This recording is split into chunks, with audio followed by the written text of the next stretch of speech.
Fotografer ini sedang melakukan sesi pemotretan di sebuah sekolah. Di depannya ada seorang bocil. Ia terlihat polos dan kurang percaya diri. Bocil itu bernama Pele. Pele merasa bahwa dirinya bukanlah siswa yang istimewa. Sebagai seorang introvert, ia tak memiliki banyak teman. Ia lebih suka berada dalam lingkaran pertemanan yang sedikit. Bahkan, Pele hanya bisa melihat Amanda dari kejauhan. Padahal, ia mengagumi Amanda sudah sejak lama. Hal itu dikarenakan, Pele merasa minder. Ia beranggapan bahwa Amanda tidak mungkin mengenalinya, walaupun mereka berada dalam satu kelas. Saking mindernya, Pele hanya terlihat bagian atas kepalanya saja pada saat foto bersama. Dan teman-teman sekelasnya pun tak ada yang memperdulikannya. Pele merasa senang saat Amanda melambaikan tangan ke arahnya untuk mengajak kerja kelompok. Tapi ternyata, Amanda mengajak teman lain, yang duduk di sebelahnya. Saat anak-anak yang lain berlarian untuk pulang, Pele hanya duduk termenung seorang diri. Saat sedang merenung, Pele mendengar suara gaduh di balik tembok. Kemudian, ia pun mengintipnya. Ternyata, suara gaduh itu adalah suara seorang siswa, yang sedang dibuli oleh dua orang anak nakal. Karena merasa kasihan, Pele pun melemparkan apel ke arah kepala si tukang buli itu. Tapi sialnya, ia ketahuan. Alhasil, ia pun dikejar-kejar oleh si tukang buli itu.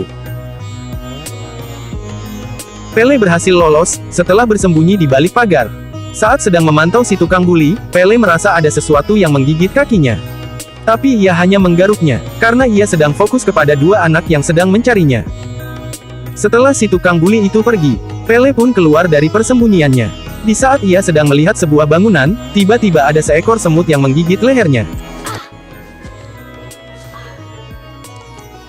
Karena gigitan semut itu, Pele merasa pusing, dan ia pun terjatuh. Ia melihat ada seseorang yang mendekatinya, tapi ia tak mengenalinya, dikarenakan penglihatannya yang kabur. Pele terbangun, saat hari sudah mulai gelap. Ia pun beranjak pulang. Setelah sampai di rumah, Pele ditanya oleh ibunya. Pele menjawab, bahwa ia habis mengerjakan tugas, dan bermain di rumah temannya. Ibunya yang mendengar itu, hanya menjawab baguslah. Lalu menyuruh Pele makan, dan setelah itu langsung tidur. Sepertinya, Pele merasa kecewa. Di rumah, maupun di sekolah. Tidak ada yang peduli kepadanya. Di dalam tidurnya, Pele melihat semut dengan jumlah yang cukup banyak. Ia pun ketakutan, sampai-sampai ia terbangun dari tidurnya. Keesokan paginya, mulut Pele dipenuhi oleh sisa-sisa makanan. Padahal, semalam ia langsung tidur, dan tak sempat makan malam. Kamarnya pun berantakan, dipenuhi oleh sampah bekas bungkus makanan. Pada saat sedang sarapan, kemasan susu yang ia pegang menempel di tangannya. Pele pun meminta tolong kepada ayahnya, agar melepaskan kemasan susu tersebut. Dan saat Pele mengambil segelas jus, gelasnya pun pecah. Ayah Pele beranggapan bahwa gelas itu mungkin sudah retak. Bahkan saat Pele memegang pintu sekolah, dan hendak membukanya, gagang pintu itu copot, seperti ditarik oleh tenaga yang sangat besar. Tak cukup sampai di situ, bahkan saat guru olahraga mempraktekkan pelajaran, Pele membuat gurunya terjatuh sampai terpental jauh. Pele yang merasa tak nyaman akan keadaan itu pun, berlari menjauhi keramaian. Saat Pele sedang berjalan hendak pulang, seorang siswa yang waktu itu dibuli oleh dua orang anak nakal, tiba-tiba menghampirinya. Ia bernama Wilhelm. Wilhelm bertanya, apa yang membuat Pele bisa menjadi sekuat itu? Pele tak menjawabnya. Kemudian, Wilhelm memberikan sebuah buku superhero kesukaannya kepada Pele. Di saat bersamaan, Pele melihat seorang pria yang sedang mengangkat barang dari mobil. Pria itu menatap tajam ke arah Pele. Setelah itu, Pele pun pergi meninggalkan Wilhelm. Malam harinya, pria yang tadi siang menatap Pele, sedang melihat seorang pria yang berada dalam koran. Pria dalam koran itu adalah ayahnya Amanda. Ia adalah direktur perusahaan Exofarm. Dan scene pun beralih ke Wilhelm yang sedang membaca buku superhero. Tiba-tiba, ia dikejutkan oleh kedatangan Pele. Pele mengatakan, bahwa kekuatannya itu muncul, setelah ia digigit seekor semut. Pele bertanya kepada Wilhelm, apakah kamu bisa membantuku? Wilhelm yang mendengar itu, langsung bersemangat. Sebab, Wilhelm memang menyukai hal-hal yang berbau superhero. Wilhelm langsung mengajak Pele ke rumahnya. Setelah sampai di rumah Wilhelm, mereka langsung searching mencari tahu semua tentang semut. Setelah mendapatkan beberapa informasi, Wilhelm langsung mencoba Pele dengan cara menggigit sebuah buku. Dan benar saja, Pele dengan gampangnya menggigit buku itu. Selain itu, Wilhelm juga mencoba penciuman Pele. Sebab, semut memiliki indera penciuman yang sangat tajam. Setelah yakin bahwa Pele memiliki kekuatan super, Wilhelm mencoba membuat kostum yang pantas untuk Pele. Kemudian, Wilhelm mencoba Pele agar terbang dari jendela. Sebab, beberapa jenis semut, juga ada yang bisa terbang. Tapi hal itu gagal dilakukan. Beruntung, Pele menggunakan beberapa alat pelindung. Beberapa jenis kostum dicoba oleh Pele. Tapi tidak ada satupun yang cocok. Hingga pada akhirnya, Wilhelm mencarinya di toko online. Pele menggambar topeng sesuai dengan yang ia inginkan. Dan Wilhelm yang menjahitnya.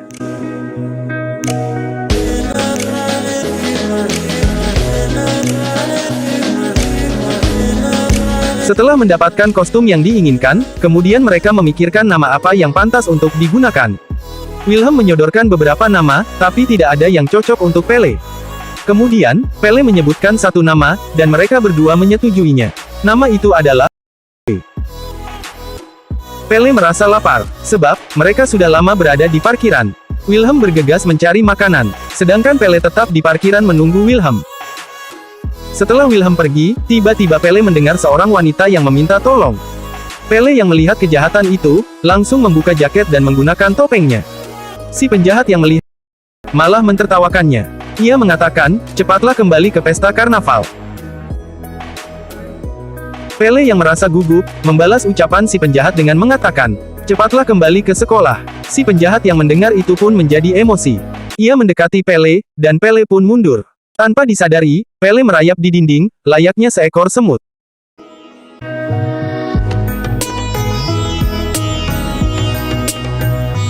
Si penjahat yang melihat itu pun lari ketakutan. Pele pun mengejar, dan berhasil melumpuhkannya.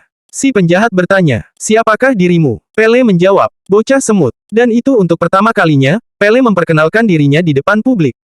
Hingga datanglah polisi yang mengamankan si penjahat. Dari hasil interogasinya, polisi mendapatkan informasi bahwa, si penjahat mengaku, dilumpuhkan oleh bocah semut. Wilhelm yang mendengar itu pun menjadi tercengang. Kemudian, Wilhelm menanyakan kepada apa saja yang ia lakukan untuk melumpuhkan si penjahat.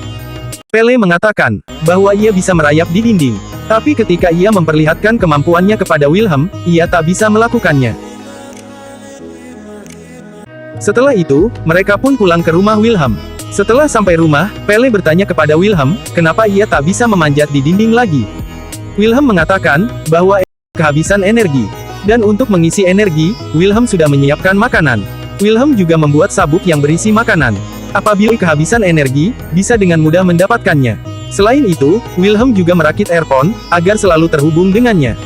Wilhelm ternyata, seorang jenius yang multi-talent.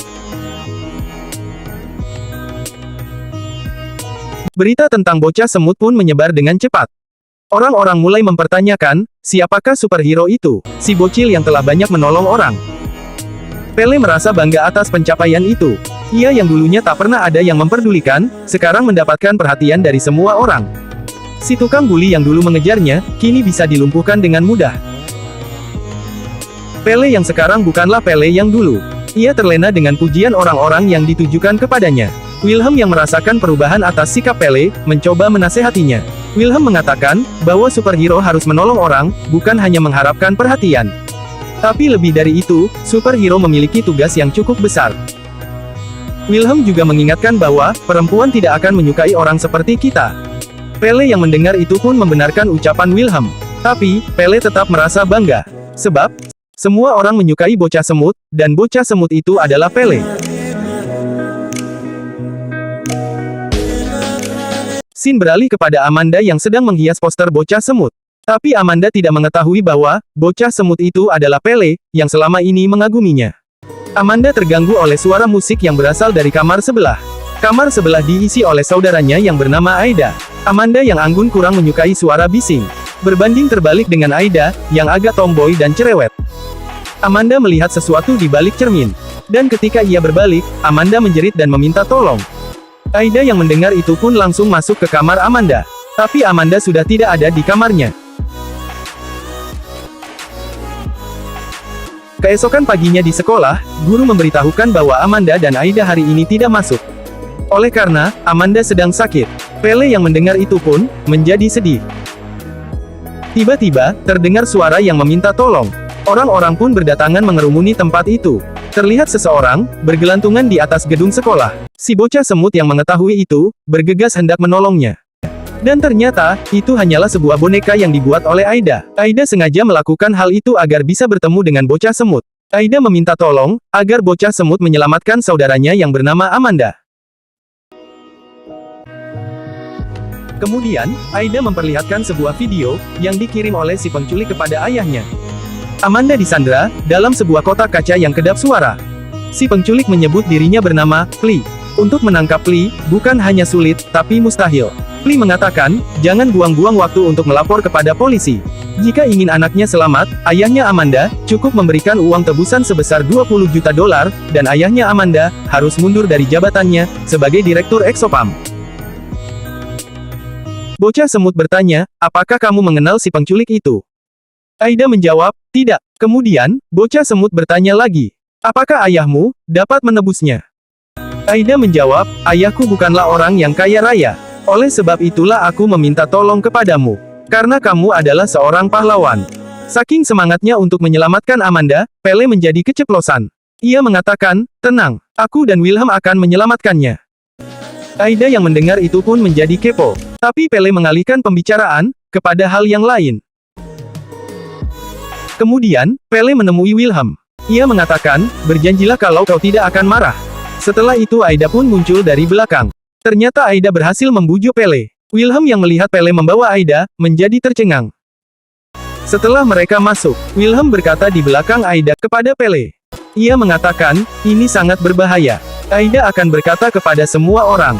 Kemudian, Pele menenangkan Wilhelm dengan mengatakan, tenang. Aida tidak mengetahui bahwa, bocah semut itu adalah Pele.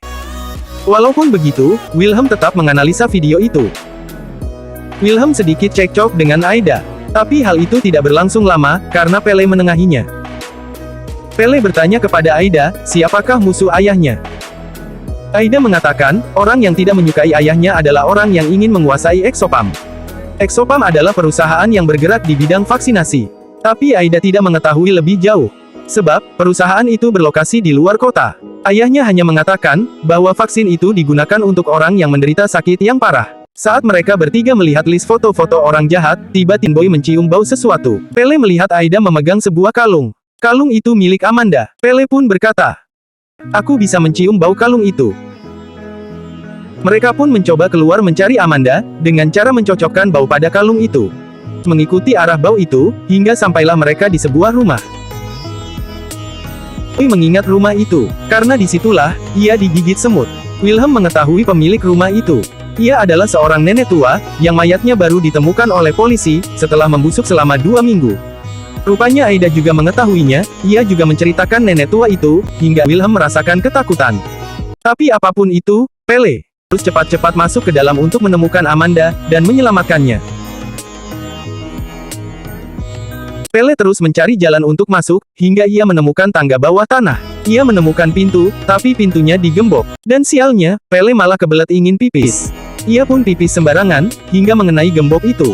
Gembok itu pun meleleh, karena ternyata, air pipis bocah semut bersifat asam. Pele pun berhasil masuk. Ia melihat ruangan itu seperti laboratorium. Tiba-tiba dikagetkan oleh suara earphone di telinganya. Ternyata, itu suara Wilhelm yang menghubunginya. Wilhelm bertanya, apa yang kamu temukan di dalam? Jawab, bahwa ia merasa kedinginan. Wilhelm mengingatkan agar hati-hati. Karena bisa saja Flea berada di situ. Pele tak mendengar Wilhelm, karena sambungannya terputus. Pele melihat berbagai macam binatang. Selain itu, ia juga melihat berbagai macam peralatan laboratorium. Dan saat Pele melanjutkan langkahnya, akhirnya ia menemukan Amanda. Amanda dikurung, dalam sebuah kotak kaca yang kedap suara. Sehingga, dapat berkomunikasi dengannya. Dan tiba-tiba, Flea datang dan langsung mengurung Pele. Flea menekan sebuah tombol berwarna merah. Setelah tombol itu ditekan, bocah semut dapat mendengar suara Flea. Flea berkata, akhirnya kita bertemu. Pele meminta agar Amanda dibebaskan. Flea mengatakan bahwa ayahnya Amanda telah menghancurkan hidupnya. Flea juga menceritakan bahwa dulunya ia adalah seorang ahli biokimia di Exopam. Saat itu, ia meneliti spesies semut hitam yang populasinya sangat langka. Ia meyakini bahwa spesies itu bisa menyembuhkan tumor yang sedang melanda dunia. Oleh sebab itu, ia mengembangkan sebuah serum dan melakukan percobaan pertamanya. Percobaan itu ia lakukan kepada ibunya. Tumor yang diderita oleh ibunya pun perlahan mulai mengecil. Namun ayahnya Amanda menghentikan penelitiannya dengan alasan menghemat uang perusahaan. Dan ibunya Flea pun meninggal. Sejak saat itu, Flea sangat membenci ayahnya Amanda, dan ia pun berencana akan balas dendam. Kemudian Flea mengembangkan spesies lain, yaitu kutu pemakan darah. Ia menggunakan hasil penelitiannya itu untuk digunakan oleh dirinya sendiri. Ia pun menjadi kuat, dan siap akan melakukan balas dendam. Ia juga mengatakan bahwa kekuatan Pele itu ada berkat dirinya. Amanda hanya menyukai bocah semut. Sedangkan Pele, jangankan disukai, Amanda bahkan tidak mengenalinya, walaupun mereka berada dalam satu kelas. Flea terus mempengaruhi psikologis Pele. Dan Pele pun tertunduk, karena baginya ucapan Flea itu memang benar. Selama ini tidak ada yang peduli kepadanya, lalu untuk apa ia menolong orang-orang yang tidak pernah memperdulikan dirinya? Sejak saat itu, Pele berniat akan menjadi Pele yang seperti dulu. Ia akan berhenti menjadi superhero. Kemudian, Flea mengucapkan sampai jumpa kepada ia pun keluar. Di luar, Flea berpapasan dengan polisi yang hendak menangkapnya. Flea pun kabur, dengan cara melompat seperti kutu. Sedangkan Pele masih merenungi ucapan Flea. Ia sudah bertekad tidak akan menjadi pahlawan lagi. Ia terus berpikir, untuk apa menolong banyak orang? Sedangkan orang-orang tak ada yang peduli kepadanya.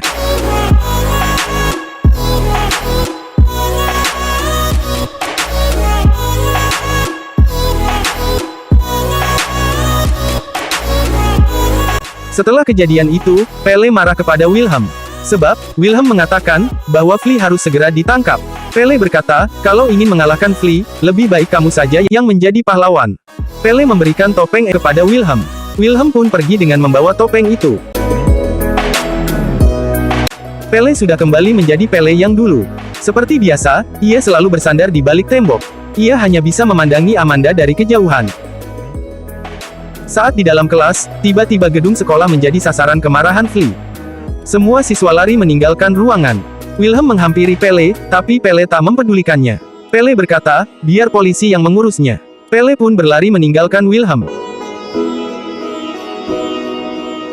Kemudian, Wilhelm mengambil obat anti serangga. Ia pun memakai topeng boy. Ia pun bersiap untuk melawan Flea. Tak lama kemudian, Flea datang dan menangkap Wilhelm. Flea mengira bahwa itu adalah Pele. Pele yang tadi meninggalkan Wilhelm, tiba-tiba mengkhawatirkannya. Setelah ia mendengar para siswa yang membicarakan bocah semut, ia pun berlari dan mencari Wilhelm ke semua ruangan. Hingga sampailah ia ke sebuah ruangan drama musikal. Di ruangan itu, ia melihat kostum bocah semut. Sedangkan di ruangan lain, Flea sedang mengintimidasi Wilhelm. Tak lama kemudian, Pele datang dan mengatakan, kau terlalu banyak omong. Flea terkejut, melihat bocah semut ada dua. Flea langsung membuka topeng Wilhelm. Setelah dibuka, Wilhelm berkata, kau adalah orang jenius terbodoh yang pernah aku temui. Pele berkata, permainan sudah selesai. Flea yang marah, langsung menyandera Wilhelm. Pele mengancam akan menyemprotkan obat kutu apabila Flea tidak melepaskan Wilhelm. Tapi tiba-tiba, perut Pele keroncongan. Flea yang mendengar itu berkata, apakah kau kekurangan gula? Flea yang mengetahui kalau Pele sedang lemah, langsung menyerangnya hingga terpental keluar ruangan. Kemudian, ia melihat kulkas yang berisi minuman. Pele pun mengambil, dan langsung meminumnya. Flea yang melihat Pele sudah berenergi, langsung kabur dengan menyandera Wilhelm. Sebelum melompat, Flea mengatakan, akan membawa Wilhelm ke tengah hutan. Tak ingin buang-buang waktu, Pele langsung menuju hutan itu dengan menaiki sepeda. Setelah sampai di hutan, ia menemukan kacamata Wilhelm. Tak jauh dari situ, ia pun melihat Wilhelm diikat pada sebuah pohon. Tak lama kemudian, Flea datang dan langsung menyerang Pele. Pele berlari, sedangkan Flea terus mencarinya. Flea melihat Pele yang sedang terjatuh. Tanpa basa-basi, Flea langsung menangkap Pele. Dan ternyata, itu hanya kostumnya saja. Flea dipermainkan oleh Pele. Sedangkan Pele, memanggilnya dari belakang. Flea mencoba mempengaruhi psikologis Pele. Ia mengatakan, untuk apa mengorbankan diri sendiri, hanya untuk orang-orang yang tak pernah memperdulikanmu. Kali ini, Pele tak terpengaruh. Justru, Pele menghina Flea dengan mengatakan bahwa Flea adalah hama. Flea bersiap mengisi tenaganya dengan cara menyedot darah pada tabung yang ada di punggungnya. Wilhelm yang melihat itu, berinisiatif untuk membocorkan tabung itu. Darah pada tabungnya pun berceceran keluar. Flea yang tidak menyadari itu, berlari menyerang Pele. Tapi karena darah di tabungnya habis, Flea berhasil dijatuhkan oleh Pele. Pele berkata, "Kau sudah lemah. Karena tabung di punggungmu sudah kosong. Dan kau tak punya teman, yang akan membantumu." Dengan sisa-sisa tenaganya, Flea berniat menyerang Pele lagi. Tapi Pele berhasil mengalahkannya.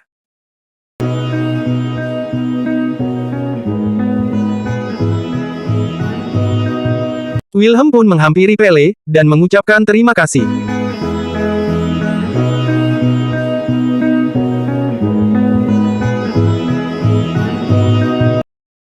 Pele mendatangi rumah Amanda. Amanda yang melihat bocah semut pun, merasa bahagia. Amanda mengatakan bahwa, ia memang menginginkan bertemu dengan bocah semut, untuk mengucapkan terima kasih. Tapi Pele berkata, bahwa dirinya sedang mencari Aida. Bersamaan dengan itu, Pele mengembalikan kalung Amanda. Tak lama kemudian, Aida pun masuk ke kamar Amanda.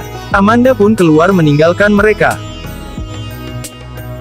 Aida bertanya, "Ada perlu apa kamu mendatangi rumahku?" Pele menjawab, "Aku mau mengucapkan terima kasih atas bantuanmu." Aida menjawab, "Aku yang harusnya berterima kasih kepadamu." Selain itu, Aida juga mengatakan, "Pele, kamu hebat." Pele yang mendengar itu pun menjadi tercengang. Kemudian, Aida langsung mengatakan, "Tenang, aku akan menjaga rahasiamu." Pele pun pergi meninggalkan Aida. Aida memanggilnya, lalu berkata, "Bolehkah aku menjadi temanmu?" Pele pun tersenyum, dan menjawab, "Sampai bertemu besok di sekolah."